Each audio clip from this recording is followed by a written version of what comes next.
Edwin, thanks for joining us, brother. This is technically our first episode. We had technical difficulties on the first one. We did. And due to production. But here we are again with Edwin. Thanks for joining us, Edwin. You and I met about a year and a half ago, 2 years. You reached out to us on our socials, and we linked up. We clicked. We talked. One thing I really like about you is you're able to communicate your thoughts. You're able to articulate exactly what's on your mind and deliver with precision. And I don't know, when I met you, I was really fascinated by that. I remember I called my brother and I said, "Hey man, I just met this guy named Edwin, and he's in the industry like us." And I told him, I said, "This guy knows his stuff, man. I think we need to keep in touch with him." Yeah. And that was about a year and a half ago ish. It was. Yeah. Thanks for joining us, brother. Again, we're always busy. You're always busy. And for you to take the time to come in and join us again. Edwin, if you would, please introduce yourself to the viewers. Definitely. Well, first of all, man, I appreciate you for having me back. Like I said, it is our first episode technically, right? But like I said, man, I'd do this anytime for you. But as far as myself, so my name is Edwin Moreno, founder, co-owner of Grayson Home Builders. And we build homes. That's what we do now. But to get back to what you were saying, man, I really do appreciate those kind words, because I had been following you for a little bit. And since then, I've seen you evolve, within the business, like the social media, everything, man. So props to you, man. You guys have been killing it. Thank you, brother. And it caused me to reach out. I'm like, hey, I don't know who this guy is. I know he's on the younger side, and whatever he's doing, it's working, and he does a good job, and it shows. And that's why I reached out to you that day, man. But I'm glad I did, because look at us now. Now we're here doing this. So yeah, thanks, brother. And I remember a few months later, Ron, and a couple of other friends, we got together and we did sort of like a group mastermind thing, and we brought up your name. I brought up your name, and Ron goes, "Oh yeah, Edwin. Yeah, I know Edwin." And I'm like, "You know Edwin?" And yeah, so that was kind of cool, Yeah. No, yeah. I appreciate that. Yeah, man. Like I said, I know. I told you the other day. I'm like, if I could, I'll get in that mastermind. I'll do it. I'm all about the camaraderie and bring people together, and having that or that same goal at the end, right? Which I think is to better ourselves and reach those financial goals, those personal goals for sure. Yeah. I'm about it. Well, we'll talk about that later, Edwin. So let's get into this, man. Tell us a little bit about your background. How'd you get involved in the trades? Oh man.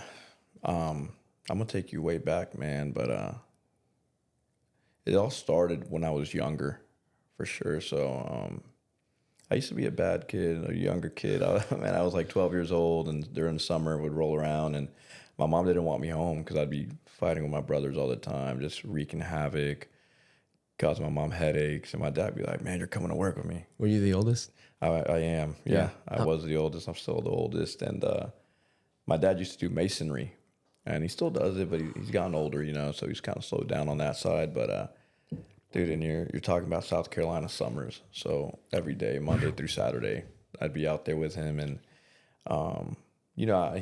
it started with me not being able to do much, but then you kind of pick up the technique and you're out there. But I remember something specific, and I remember vividly, is we were out there doing a custom home on the lake, and we were doing the back end, the brick. And, man, you could just hear fun coming from the lake. And I'm out there, man. I'm 12 years old, and I'm out on the scaffolding, sweating. And I'm like, man, this sucks. Angry at everyone just because I had to be there. But, I could hear the boats, and I would look back, and people were tubing and just having fun. And I remember that day kind of pledging or kind of making man, I don't know what I'm going to do, but I've got to be able to make it, because I want to be able to do that. I don't want to be slaving away, my whole life. Right. So that's kind of what started it. Fast forward, go through high school, some family circumstances. I started working at 14, a full-time job. And then through high school, I worked that. grades dropped. I started paying more attention to the money and things like that. Yeah. Barely graduated, and then I'm like, man, either I could be a waiter for the rest of my life, or I got to do something else. So I joined the Marine Corps. Yeah. And that's kind of what helped me mold me into kind of who I am today. I don't owe it all to that, but it definitely had a big impact. Yeah. And when I was there, and this is a shout out to Captain Pensick, but he kind of took me under his wing. So I used to be attached to a light attack helicopter squadron in Hawaii, and he was one of the pilots, and he was big into real estate, and he was big into business. And man, I just kind of was attracted to that, so I just kind of wanted to hang out with him, and I got the opportunity to help him out on one of his projects. He had a condo that he had bought in Hawaii. Yeah. And we went in there, we renovated it, and he would pay me, but to me, it was like, man, I get to hang out with this guy, learn a couple things, and then I'm getting money on top of that. It's like a win-win for me.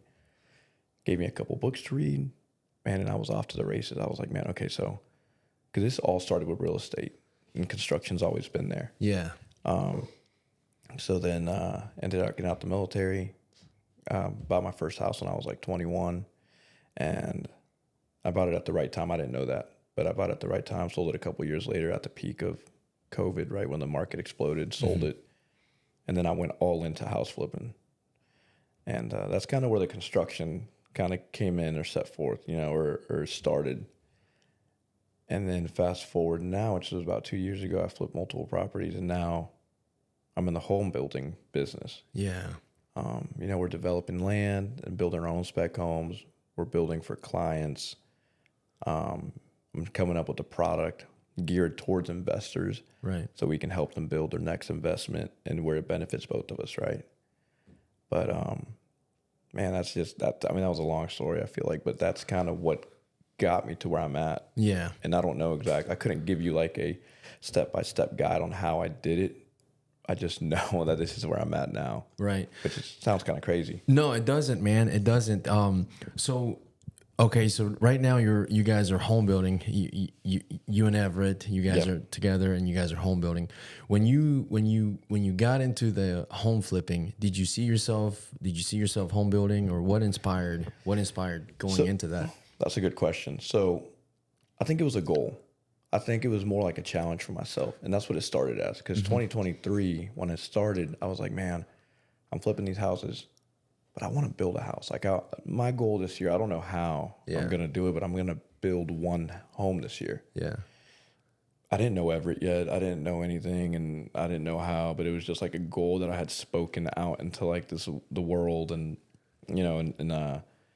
next thing you know, I meet this guy, and then we start hanging out, and then the business mindset just kind of, I'm like, man, well, you know how to build. Right. I'm licensed to build. Yeah. I can get the funding. I know the real estate piece. I know people who want to build. I'm like, dude, it just like, it makes sense. Like, why don't we try it out? Yeah. So in June last year, we started one build, and we knocked it out in 66 days. Yeah. And it was for an investor.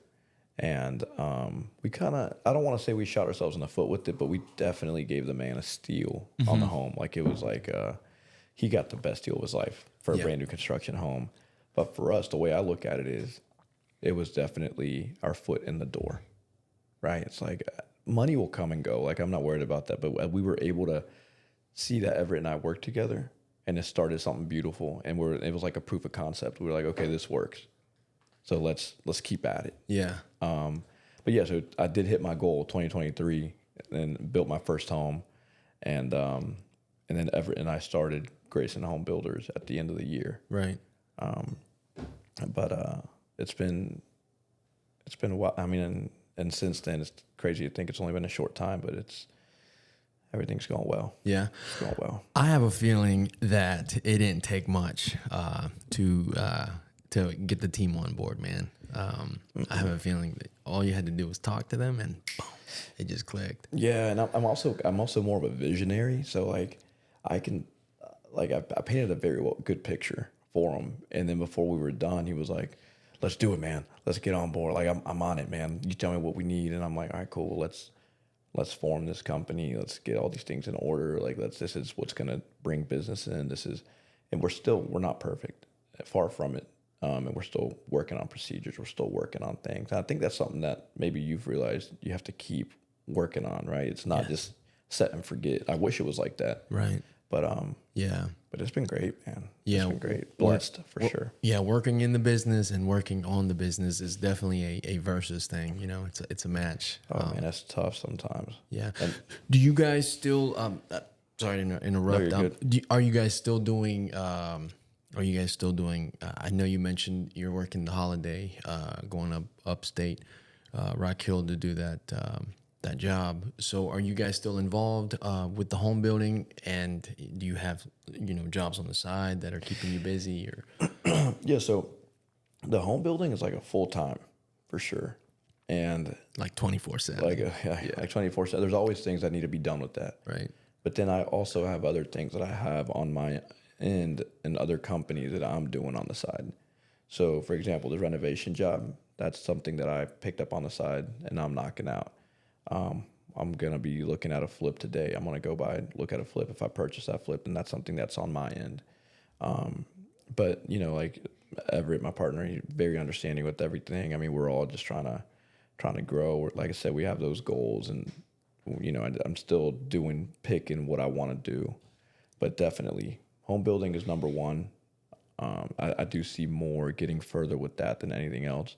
But if other side like missions come up, then I'm like, hey, let me tackle those, right? And also get a little extra in. I gotcha. I gotcha.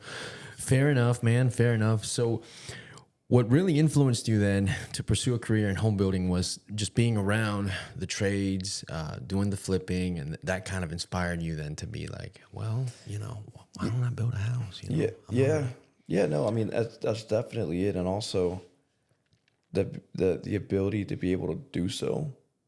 I've always been the one to do things that others can't. Mm-hmm. And I mean that might sound wrong, but I mean that's just how I think sometimes. It's like, man.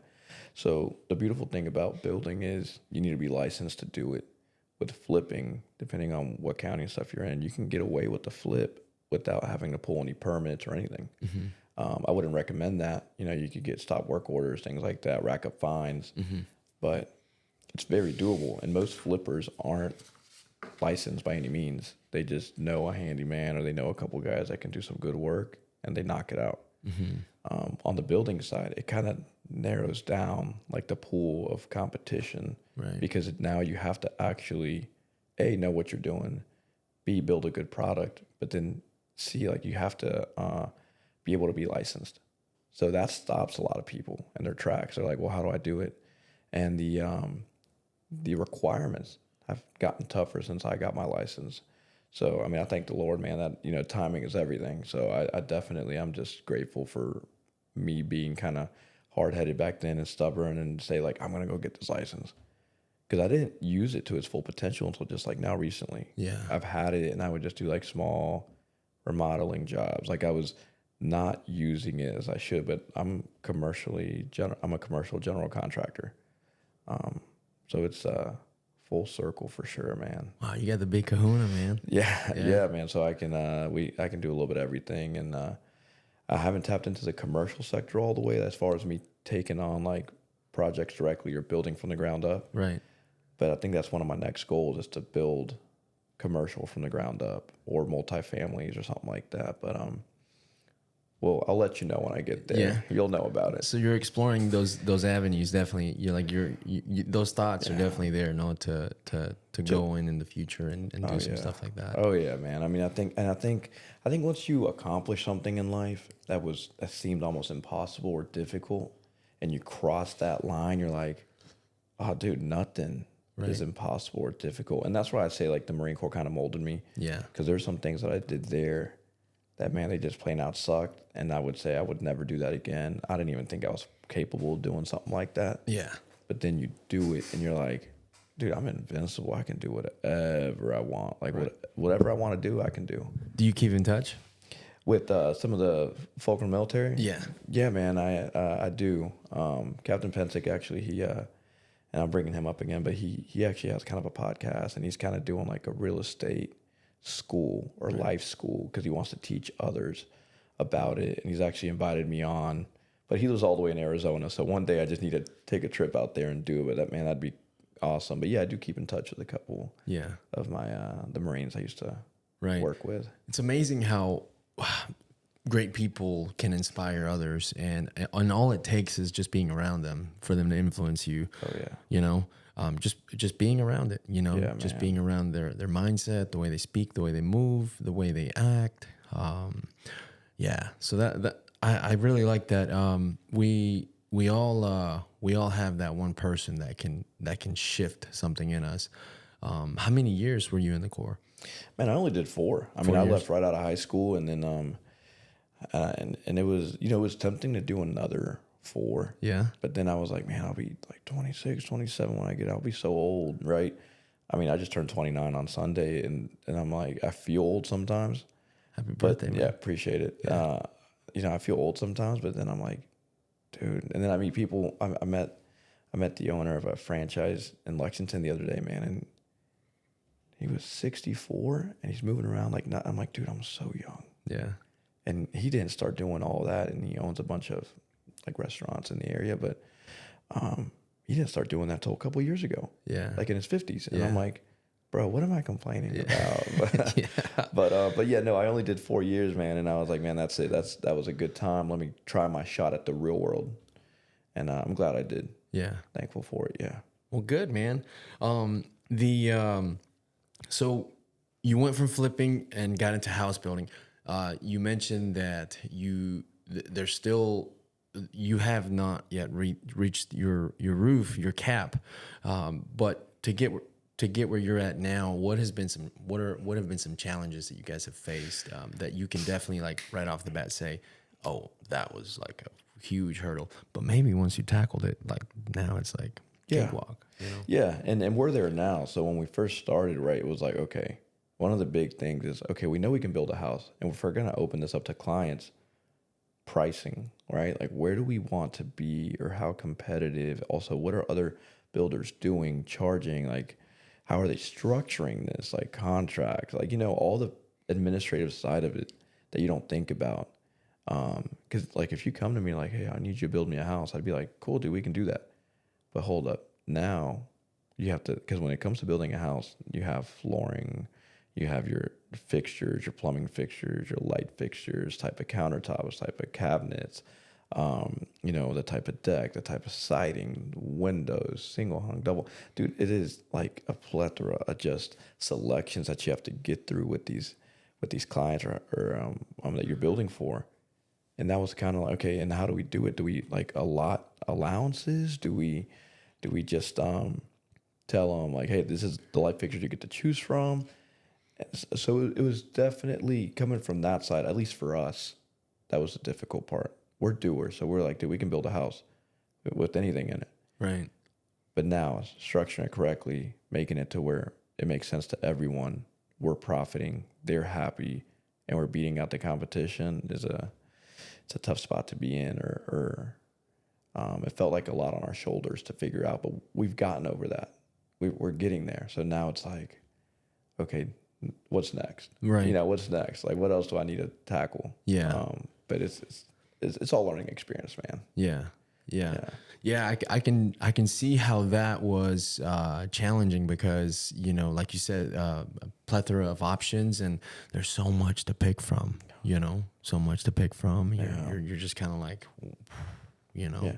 Oh, and then they'll come in. I mean, and I don't blame them. I mean, I would do the same thing if I was in their shoes. They come in and they're like, I saw this on Pinterest, or hey, I saw this on TikTok. Could we do this, or could we do that? And I'm like, yeah, we could do it. And then, you know, just being able to also know how to navigate those waters when they bring you something. Right.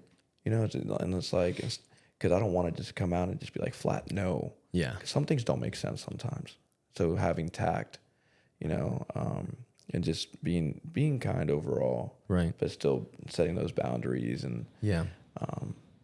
good, Well, good, man. You mentioned before we started the podcast, you mentioned that you guys just moved into some office space downtown, and you guys are actually going to change office space in the near future. So, are you guys maybe planning on narrowing down a couple of selections? You know, flooring options, cabinet options, cabinet material, colors.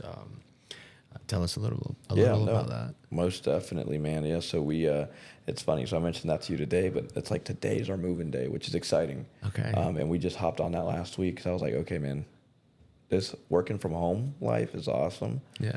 But I have a little bit too much fun, too much time off, go to lunch whenever, lunch extends however long, hang out with the kids. It's summer, which I love it. I wouldn't trade that. But at the same time, it's like, man, we're in the foundation stage of our company. Right.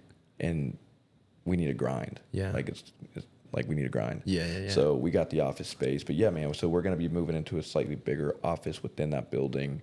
And the goal is to have a couple cabinet doors, a couple, cabinet knobs, cords, just a couple different things to be able to give the client a feel. Right. I mean, everyone likes to be able to touch and feel. Yeah. They don't know what they want. Like a picture doesn't do it justice, but whenever we can tie something there, put something there in front of them, Yeah. then you make that connection, and then the emotion is there, and then they're like excited. Right. So it's a much easier sale. And I don't want to say it that way, like I'm selling them. Right. But there is definitely emotions involved when building your dream home, right? Yeah. Yeah. For sure. We man. just want to provide the best experience. That's right. So you guys are thinking maybe showroom, show area. Yep. So for that one, we'll be there for a few months. So we'll just have like a couple selections that I'll be able to like put on the table for you. But we will, I think, here within the next year, find an actual bigger office, like our own little building, that we will be able to build out and do like a whole showroom style. I mean, that's the vision, that's the goal right now, and I do see us reaching that with the way everything's going. I see us getting there for sure. Yeah. But that's the goal. I have to come see you guys. Yeah, no. Yeah. I'd love it, man. I'd love to. We'll have you guys in there, framers there. This is our framing crew. Yeah, we'll stop by, man. So when it comes to building homes, do you prefer clients bringing their own set of plans, or are you guys planning on having your own set? Maybe like spec plans where clients can come in and make their selections, or you already have pre-selections, like you know what, if you want a garage door opener, you want to change your cabinet colors, you want to change your granite colors. Is that all going to be, are you planning on standardizing that, or are you going to have the client come in with their plan, with their battle plan, and then you guys execute? Yeah, no, that's a great question, man. So what we're going to be doing is, well, first of all, as far as the plans go, we don't have that many plans right now in stock. We have a couple that we've done and now that are our plans, and we've opened them up and we offer those as options. As we continue to grow, we will have more plans for people to choose from. And then we will eventually be able to invest money into the plan department and be like, all right, these are, we have 25 plans that you can pick from, and which is good because then you're familiar with them, where you can save costs, where you can do that. But I like it when they bring their plans. It's something new that we haven't seen. It's fresh. And then we get to work on them. Right. And then it's like, man, we were able to bring wherever they found this, to life. But as far as the features and stuff, we will have like kind of standard features. We already do. And the way we try to combat like competition is a lot of what other builders consider upgrades, we will consider standard on ours. Sure. So we do like ceiling fans in every bedroom. Some builders will just be like, hey, one ceiling fan in the master, one in the living room. But for us, it's like, hey, ceiling fan in the living room, ceiling fan in the master, and every other bedroom. Right. Backsplash, like that's standard. Certain things that we do, even within our building process, that others don't do. And that's where we try to say, like, hey, you're getting more bang for your buck over here. And better quality, if not, same quality, if not better quality. Sorry, I don't want to just say we're better than others. Right. I understand that. One thing that we do is we network with other framing contractors,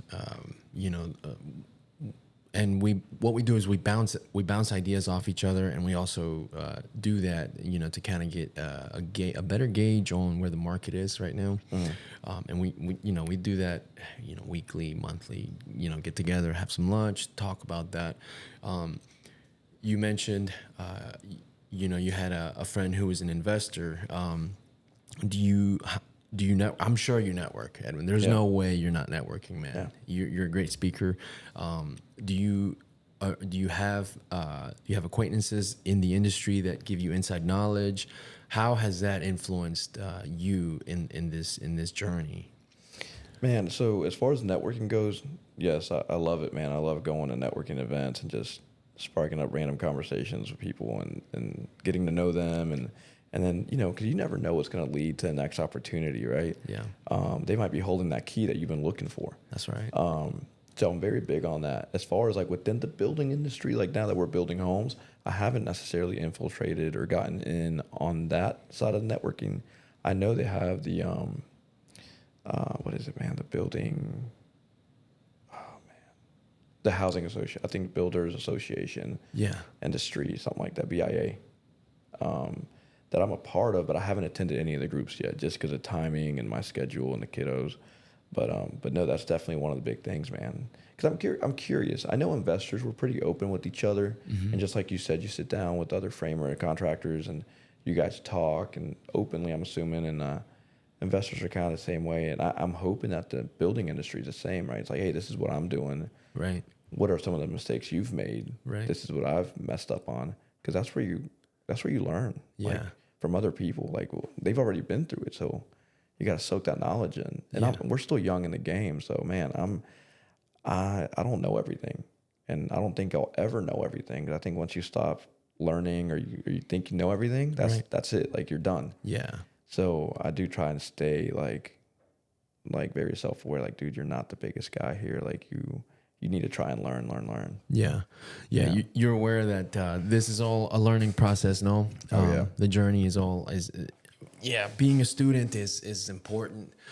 I have to, the hardest part about me is waking up, man. But the second hardest part is locking in that student mentality that like you said, I don't know everything. I need to lock in that mindset of I'm a student to everyone. Everyone I encounter, they can teach me something. Everyone that I meet, they can teach me something. So, I mean, right now in this conversation, I'm learning a lot as well from you. So I know with framing for us, framing a house, especially when we frame a house for a client directly with them, working together. If it's a family, husband and wife, kids. For us, one of the most rewarding thing is when we complete the house. Put the house wrap on, get the roof wrap on, set the windows, set the doors, and we give them the house so that they can have their trades come in and do their thing. For us, I think that's the most rewarding part of this, because they're happy to see it, because it goes from foundation stage to the house, right? It might not have the siding on it, the roofing on it, it might still look framed, but for us, seeing that smile on these people's face is a big, a big incentive for us. It keeps us going because, like you said, there's that exchange of emotions, and I know I don't know, it just keeps us going, right? Versus, being in the industry, doing track homes as well. That's sometimes that can be a bit less rewarding, because it's like it's almost like we're automatons. It's like boom, boom, boom, boom, boom, same thing over and over and over. It becomes a process that's kind of just dull. We're kind of going through the motion. So I'm sure you have ran into situations where your clients are, when you finish the project or during the project or during stages of the project, you meet with your clients and they look at your work, and there's that boom, like, oh wow, that realization, right? Well, you hit the nail right on the head, man, and that's no pun intended there. But that first walkthrough, man, when because it goes from foundation, like you said, whether it's on a slab or on a crawl space, whatever it is, and then it goes windows, doors, framing up, wrapped. And that's when they first get to see, like, oh man, this is becoming a reality. Right. It's funny because even whenever I started building my first home, like the slab, we did it on a slab. So we threw the home, the slab was down, and I walked out there, took my son out there with me, and we were just looking at it. And I still didn't feel it. I was like, this is just concrete. But man, once the framing got done, and then in the roof, we started going. But once the framing was done, and you could actually walk inside, and it's like then there was rooms and partitions and walls up. I was like, oh, this thing's feeling real. And then and it just gets progressively better as the stages go on. Your mechanicals, your insulation, your drywall, But definitely walking it, and then when it's all the way cleaned up, and like you have to take your shoes off to go inside the house. Yeah. It's nice and cool inside, especially right now in the summertime, and it's like 90 something degrees outside, and like you get to come out and go in, and it's nice and cool. Smells like pine sol. Yeah, man. Those cleaners, man, they do a heck of a job. Pine sol and Fabuloso, brother. But yeah, when you walk in there, and you see it, man. There's like a glow in the eye, like us, like man, they're just like wow, Right. Because we try to keep not that we're trying to hide anything from the homeowner, but we do try to keep to certain times. Like we'll do orientation, like hey, this is your pre-drywall walk that we're doing right now. I would recommend, like we already have like these and you guys frame, so we do like blocking for the TVs, we do blocking for certain things. Like if you want to take a picture of this side of the wall, because this is where you have everything laid out. If you ever want to hang anything up in the future, I would recommend you take pictures of these areas because you have some plumbing running back here. Right. So we do like a walked in, and then close everything up, and then we'll bring them back, and then next it's like final orientation. Like we're turning keys, we're turning everything over, and we're teaching you how to, making sure you have no questions. But it's a beautiful thing, man. Yeah. And that does that gives us a sense of accomplishment, some pride there, especially if we had to overcome some obstacles. I think whenever the going gets a little rough on construction is always going to be difficult at one point or another. Something's going to come up. Right. Like if something can go wrong, it will. Right. Like, and I'm sure you've seen it too. Murphy's Law. Yeah, Murphy's Law. Good. Yeah. And then you pulled through and you accomplished it. You wrap up the job, and then you're like, that wasn't that bad. Like, let's go do another one. So it's a beautiful thing. Yeah, I love it. I'm happy to hear that, man. I'm happy that you see a system work, and you guys are replicating it, doubling down on it. Oh yeah, and just trying to perfect it. That's what it's all about, no? That's it, brother. I mean, that's it. That's all. I mean, and then it's like that 1% better every day. It's like, right, hey, we messed up on this. Let's not let this happen again next time, because it could have been prevented. It was preventable. Sure. So let's not do it again, because then that just shows that we're not getting better. Right. So. Yeah. Learning from trial and error is definitely a good way to learn. If you could inspire others who are not involved in the trades, for example, the youth, right now, I don't know the exact numbers, but there's a shift going on in construction where a lot of the older generation is leaving, right, retiring. Maybe the pandemic did a toll on these folks. And the numbers, like I said, I don't know the stats behind this, and I hate to throw out numbers that I don't have in front of me right now. But there's a shortage of tradesmen right now, and my question to you is: if you could inspire the youth around you to come into the trades, how would you do it? How would you inspire the young to come and work? And man, I mean, even now, like I don't know exactly how I would do it, but just being open with them, transparent, and just be like, look, man, it's not what you think it is. Like showing them the real side to it. Because I think when people think about trades, they think about like getting dirty. Like, so, I mean, and yes, that is a part of it. Like, I'm not saying I'm not saying that's not what it is, but there's more to that. Like, there's a lot of opportunity. It can be rewarding, and it pays very well. Like, even if you're just plumbing, welding, whatever you're doing, and maybe you don't have your own business, but man, you're still going to be doing pretty well. But it always has opportunity for you to, if you're an entrepreneur or have that mindset, to branch out and start your own business, and who knows where that could take you. Yeah. I mean, I've met so many people, I'm sure you have too, where in this construction world, man, where they started from the bottom, and now you look at them and you're like, same thing. It's like, dude, how did that? You started this? Like, how are you? Like, you're banking, like you're crazy. You got this big business. Like, that's inspiring to me. but I definitely want to be able to lead by example and be able to show people, be like, man, this is how I grew up, and this is where I used to live. This is everything, and I knew nothing about this. This isn't exactly what I wanted to do, but I love what I'm doing now. Mm-hmm. Like, let me show you what I do. Let me show you how you can do it. Mm-hmm. And all it takes is a willing soul, someone that's willing to learn, and if they're open to it, man. Yeah. Then I say we help them. Have you? I know you lead a youth group. Have you began to inspire the young and going in? It's funny. I didn't know I had mentioned that to you, but yeah, man. So I do. We lead a youth group at our church, my wife and I, and yes, like we go like at the end of the week, like on Sundays, we'll go through and we do this thing called highs and lows. It's like, hey man, give me the high and your low of your week.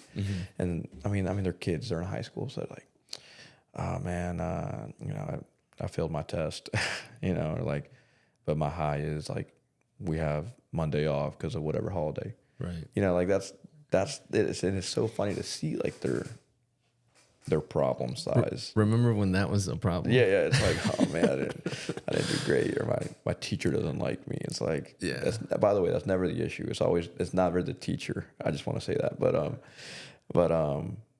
yeah, I'm like, man, what I would trade to have those problems again, right? But no, that's when I am able to kind of share a little bit and be like, oh well. When we did our first podcast, that was like one of my highs. It's like, yeah, man, I went on this podcast, and then the kids like, you did a podcast, but you're old. Like, what are you talking about? And it's like, I'm like, bro, like, I'm only 10 years older than you guys. Like, you guys need to relax with that old stuff. But no, I definitely get to open it up, and then you get to see like, oh, well, I've been thinking about doing like being studying for architecture. I'm like, well, dude, anytime you want to come out and look at some of our houses, or if you got questions, or you want to job shadow me, I'm always all for it. And I've presented that option before. It's like, anyone needs to job shadow, I would love to take you guys out. I don't do much. I hang out at coffee shops. I walk a couple houses, and like, I'll buy you guys lunch. But I love it, man. I've seen what it's done for me, and I would like to present other people with that opportunity as well. Yeah. I had a conversation with a fellow framing contractor the other day, and we talked about this, how nowadays I think the right thing to do is invest in the youth, because in 10 years those tradesmen who are 50 and have that knowledge, that are still banging it out every day, they'll be 60, right? We'll be 40, and that sounds crazy. But it's true, man. Yeah, you said that, like, we'll be 40. That's crazy. Yeah, and it'll go like that, dude. Oh, I know it. It'll go like that. I know it. Yeah. I know it, man. And yeah, that's why I ask you that, because we're definitely taking that route right now as we speak. We're trying to get involved with bringing in younger talent and getting them involved as much as possible, teaching them what we know, what we learned from the generation above us, and trying to pass that down. Because there's a shortage, and we see it too. We see it in framing. Framing is a good way to gauge it, because if you look at the younger crews, right? Here's a good example. So there's a builder. There's a builder out that we do work for, and they don't have. Okay, so your typical framing is you deliver the loose materials, and then you frame up walls, you stand them up, right? Nail them together, boom, boom, boom, right? Yeah. But then there's also prefabricated panels where these walls are framed in a factory, right? 10-foot spans, sometimes 12-foot spans. I could be wrong on that. I'm usually wrong with that, but they're about that long, and then of course height-wise 8-foot or 9-foot tall walls, and they come in bundles. I mean, they come in stacks. There's about 15 wall panels in one stack, and they get delivered on a semi truck with a forklift, right?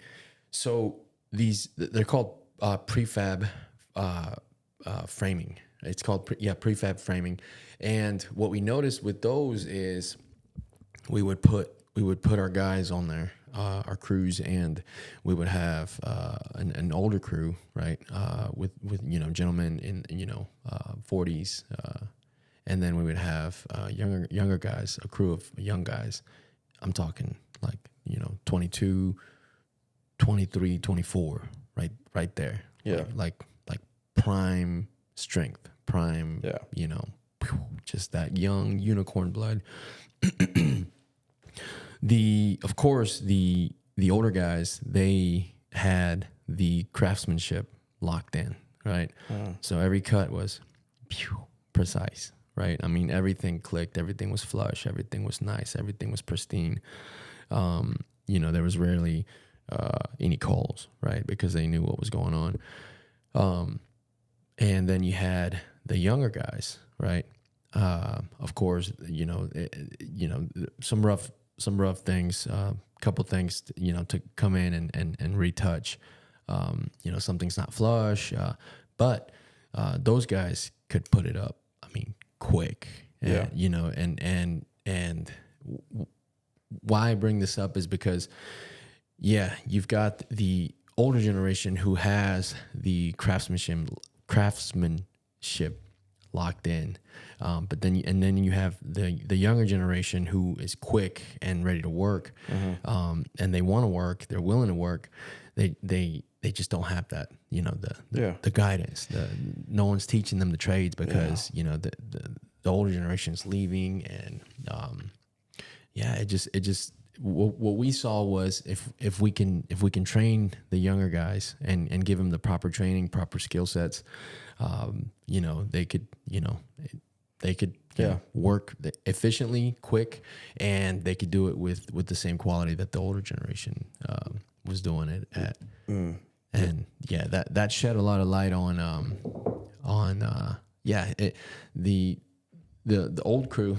I'm going to say old crew. The old crew couldn't put it up as quick as the young crew. They couldn't because, there's just a big difference. You know, but what you're saying, and all I'm thinking in my head is like, man, there is levels to this game, whether it be construction, whatever, there is levels to it, right? And some of it comes with some of that knowledge comes through experience, right? But it also, I mean, you're able to kind of mitigate that by teaching them, right? And if they're willing to, like I said, if they're open-minded, they're willing to learn, if they don't feel like they're on top of the world, they know everything, then they should be able to soak it in and cut that down.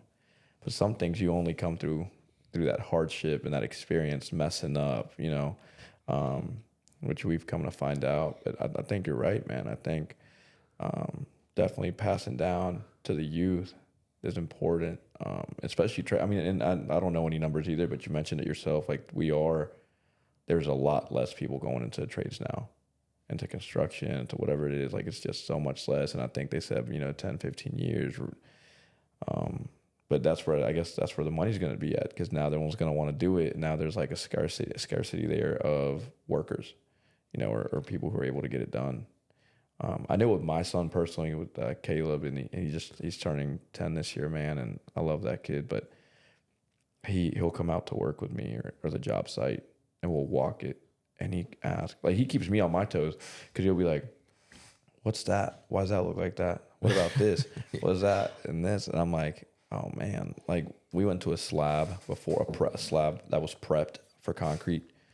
He was asking about the rebar. He was asking me, like, how come it's deeper here and not over there, and why is there plastic, and what's those pipes, and what's that one for? And I'm like, dude, I have to stay on top of my game, because he's asking me all these things. But it's beautiful how he soaks it up like a sponge, because he knows things.